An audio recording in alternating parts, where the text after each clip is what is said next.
ಈ cinema duration ಯಾರು final ಮಾಡಿದ್ದಂತ? ಯಾಕಂದ್ರೆ 1.5 ಅವರ್ಗೆ ಅಂದ್ರೆ ಇನ್ನೂ ಜಾಸ್ತಿ ಇತ್ತಾ ಮೊದಲು ಲೆಂತ್? ಫುಲ್ ಟ್ರಿಮ್ ಮಾಡಿ ಒಂದು ಅಷ್ಟೇ 20 ನಿಮಿಷ ಕೇಳಿಸಿದ್ರೆ ಜಾಸ್ತಿ ಇತ್ತು ಸರ್. ಅಂದ್ರೆ 2 hours 2 minutes ಇತ್ತು okay first cut.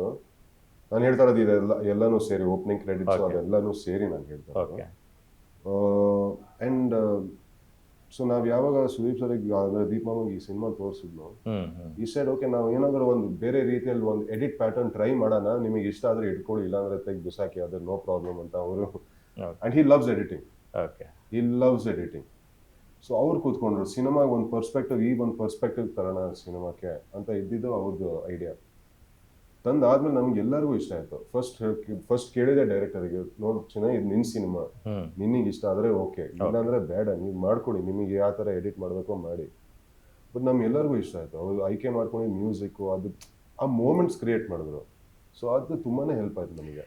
In fact mark ಮತ್ತೆ ಮ್ಯಾಕ್ಸ್ ಸಿನಿಮಾಗಳನ್ನ ನಾವು ನೋಡಿದಾಗ ಎಲ್ಲೂ ಆ ಕಡೆ ಈ ಕಡೆ ಅಲಗಡಕ್ಕೆ ಬಿಡ್ತಿರ್ಲಿಲ್ಲ. ಎಲ್ಲೋ ಒಂದು 2 ನಿಮಿಷ ನಾವು ಮೊಬೈಲ್ ನೋಡ್ತೀವಿ, ಈ ಕಡೆ ಆ ಕಡೆ ನೋಡ್ತೀವಿ ಅಂದ್ರೆ ಎಲ್ಲೋ ಒಂದು ಕನೆಕ್ಟಿವಿಟಿ ಮಿಸ್ ಹೊಡಿತಾ ಇತ್ತು.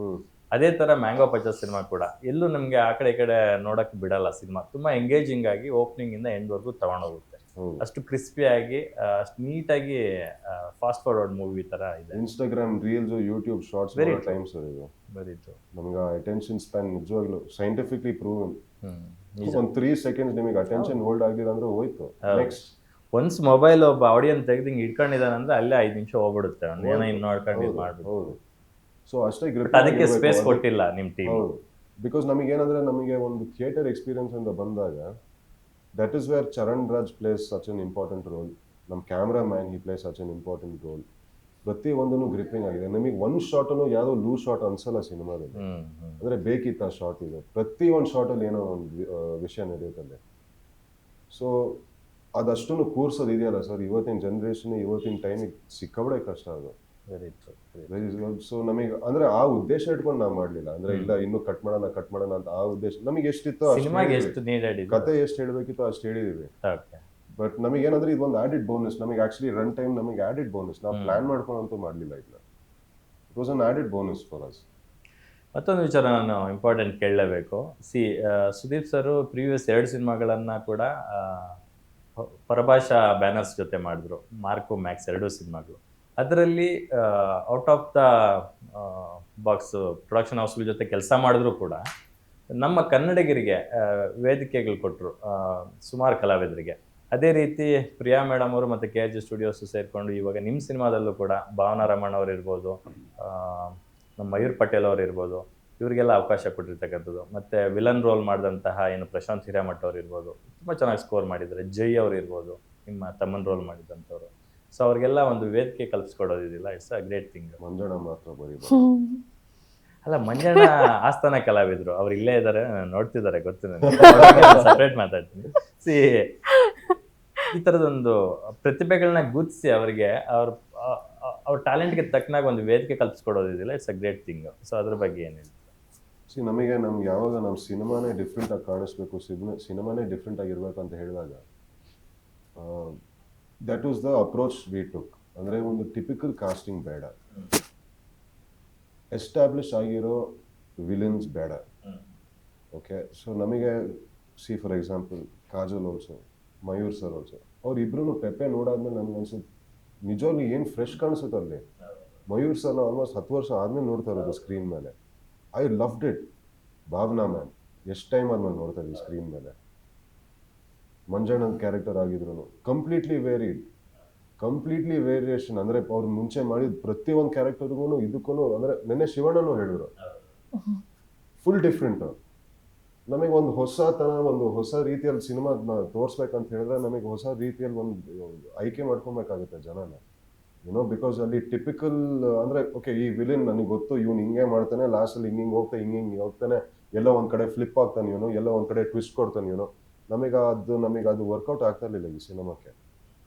ಸೊ ಪ್ರತಿಯೊಬ್ಬರೂ ನನಗೆ ಜೈದು performance one of the most favourite scenes I share with Jai ಸಿನಿಮಾದಲ್ಲಿ. ನನ್ನ ತಮ್ಮನ ಕ್ಯಾರೆಕ್ಟರ್ ಯಾರು ಮಾಡಿದನೋ ನನಗೆ ಅದು all that emotional bit. Prashant sir ಅಂದರೆ ನಿಮಗೆ ಅಲ್ಲಿ ಗೊತ್ತಾಗುತ್ತೆ, ಅಂದರೆ ನಿಮಗೆ ಒಂಚೂರು ಟೈಮ್ ತೊಗೊಳುತ್ತೆ, ಅಂದರೆ ಇವನು ಆ್ಯಕ್ಚುಲಿ ಒಳ್ಳೆಯವನ್ನ ಕೆಟ್ಟವನ ಜಡ್ಜ್ ಮಾಡೋದಕ್ಕೆ ಒಂಚೂರು ಅಂದರೆ ಒಂಚೂರು ಡಿಫ್ರೆನ್ಶಿಯೇಟ್, ಅದೇ ನಾನು ಹೇಳ್ತಾ ಇದ್ದೀನಿ, ಒಬ್ಬ ಟಿಪಿಕಲ್ ವಿಲನ್ ಹಾಕ್ಬಿಟ್ರೆ ಅಲ್ಲಿ ನಿಮಗೆ ಫಸ್ಟಿಂದನೇ ಗೊತ್ತು, ಹೌದು ಇವರು ಇವನು ಹೋಗ್ತಾ ಹೋಗ್ತಾ ಇವನು ಪಚ್ಚನ್ ಕ್ಯಾರೆಕ್ಟರ್ ಇವನು ಏನೋ ಮಾಡ್ತಾರೆ ಅಂತ ಗೊತ್ತಿರುತ್ತೆ ನಿಮಗೆ, ಎಕ್ಸ್ಪೆಕ್ಟ್ ಮಾಡ್ತೀರಾ ಅಲ್ಲಿ. Mayur sir most vulnerable most human character ಸಿನಿಮಾದಲ್ಲಿ. ಒಂದ್ ಕಡೆ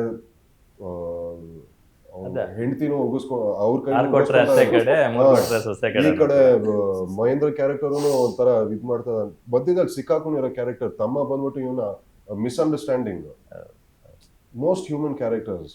so I think that variations was required sir. ಇಲ್ಲಾಂದ್ರೆ ನಮಗೆ ಈ ತರದ ಒಂದು ನೀವೇನು ಹೇಳ್ತಾ ಇದೀರೋ ಒಂದು ಹೊಸ ರೀತಿಯಲ್ಲಿ ಸಿನಿಮಾ ಮಾಡಿದ್ದೇವೆ ಅಂತ ಹೇಳಿದ್ರೆ ನಮಗೆ ಆ ಒಪಿನಿಯನ್ ಬರ್ತಾ ಇರಲಿಲ್ಲ ಮೋಸ್ಟ್ಲಿ. ಈ ಹಸಿರಾಗಿ ಕಾಣಿಸ್ತಾಳೆ ಹೂವು ಮಾಡ್ಕೊಂಡು ಸಾಂಗ್ ಕೂಡ ದೊಡ್ಡ ಮಟ್ಟಕ್ಕೆ ರೀಚ್ ಆಯಿತು ಆಡಿಯನ್ಸ್ಗೆ. ಡಿಫ್ರೆಂಟ್ ಫ್ಲೇವರ್ ಕೊಟ್ಟರು ಚರಣ್ ರಾಜ್ ಅವರು. ಆ ಸಾಂಗ್ ಒಂಥರ ಟ್ರಂಪ್ ಕಾರ್ಡ್ ಸಾಂಗ್ ಥರ ಆಯಿತು ಸಿನಿಮಾಗೆ. ಸಾಂಗ್ ಬಗ್ಗೆ ಹೇಳೋದು, ಅದು ಆ್ಯಕ್ಚುಲಿ ನಾವು ಸೆಟಲ್ಲಿ ಇದು ಮಾಡ್ತಾ ಇರುವಾಗ ಈ ಲಿರಿಕ್ಸು ನಮ್ಮ ಎಡಿಟರು ಮತ್ತು ಡೈರೆಕ್ಟರ್ ಬರ್ದಿದ್ದು. ಹಸ್ಸಾಗಿ ಕಾಣಿಸ್ತಾಳೆ ಅದು ಒಂದಿಷ್ಟು ಅಂದರೆ ಸುಮ್ಮನೆ ಅಲ್ಲಿ ಆ ತೋಟದಲ್ಲಿ ಕೆಲಸ ಮಾಡ್ತಾ ಇರುವಾಗ ಹಾಡಬೇಕಾಗಿದ್ದು ಅಂತ ಒಂದು ಪ್ಲ್ಯಾನ್ ಇದ್ದಿದೆ ಅಷ್ಟೇ. ಇದು ಒಂದು ಫುಲ್ ಫ್ಲೆಶ್ ಸಾಂಗ್ ಆಗ್ಬಿಡುತ್ತೆ ಅಂತ ನಮಗೆ ಗೊತ್ತಿರಲಿಲ್ಲ. ಸೊ ಅಲ್ಲಿ ಪ್ರಾಕ್ಟೀಸ್ ಮಾಡ್ತಾಯಿದ್ರು ಆ ಹುಡುಗರನ್ನೆಲ್ಲ ಇಟ್ಕೊಂಡ್ಬಿಟ್ಟು, ಅಂದರೆ ಪಚ್ಚ ಬಾಯ್ಸ್ ಅಂತ ಏನಿದೆಯೋ ಜೈ ಅವ್ರನ್ನೆಲ್ಲ ಇಟ್ಕೊಂಡ್ಬಿಟ್ಟು ಪ್ರಾಕ್ಟೀಸ್ ಮಾಡ್ತಾಯಿದ್ರು ಈ ಸಾಂಗ್ನ. ನಾನು ಕೇಳ್ತಾ ಸೆಟ್ ಏನು ಸಖತ್ತಾಗಿದೆ ಇದು, ನಿಜವಾಗ್ಲೂ ಕ್ಯಾಚ್ ಆಗುತ್ತೆ ಇದು, ಜನ ಆಡಿಯನ್ಸಿಗೆ ಇಷ್ಟ ಆಗುತ್ತೆ ಇದು ಹಾಡನ್ನ. ಆವಾಗ ಅಲ್ಲಿಂದ ಸ್ಟಾರ್ಟ್ ಆಗಿದ್ದು. ಸೊ ನಾವು ಅಲ್ಲಿಂದ ಚರಣ್ ಸರಿಗೆ ಹೇಳಿದ್ವಿ ಈ ಥರದ ಸಾಂಗ್ ಇದೆ ಅಂತ ಹೇಳಿದಾಗ he started developing on the song. ಮತ್ತು ಎಲ್ಲರಿಗೂ ಇಷ್ಟ ಆಯಿತು, ಇಷ್ಟ ಆಯಿತು. ಅಂದರೆ ಆ್ಯಕ್ಚುಲಿ ಥಿಯೇಟರಲ್ಲಿ ಹೆಂಗೆ ಕೇಳಿಸೋದು ಗೊತ್ತಾ ಅದು. ಆ್ಯಂಡ್ ಪ್ಲಸ್ ಅದೇ ಸಾಂಗ್ನ ತೆಗೆದ್ಬಿಟ್ಟು ಬೇರೆ ರೆಂಡಿಷನ್ ಮಾಡಿ ಒಂದು ಫುಲ್ ರಾಕ್ ಸಾಂಗ್ ಥರ ಮಾಡಿ ನಮ್ಮ ಇಂಟರ್ವ್ಯೂಲ್ ಫೈಟಿಗೆ ಹಾಕಿದ್ರು. ಅದು ಸುದೀಪ್ ಸರ್ದ ಐಡಿಯಾ. ಅದು ಈಸ್ ಲೈಕ್ ಇಲ್ಲ ಇಲ್ಲಿ ಏನಾದರೂ ಬ್ಯಾಂಗ್ ಏನಾದರೂ ಬೇಕು ಅಂತ ಹೇಳಿದಾಗ ಅವರೇ ಫಸ್ಟ್ ರೆಕಾರ್ಡ್ ಮಾಡಿ ಅವರೇ ಏನೋ ಮಾಡಿದ್ರು ಎಡಿಟಿಂಗ್ ಮಾಡ್ತಾ ಇರುವಾಗ. ಆಮೇಲೆ ಅದನ್ನ ಇವ್ರಿಗೆ ಕಳಿಸಿದ್ರು ಚರಣ್ ಸರಿಗೆ. And they nailed it.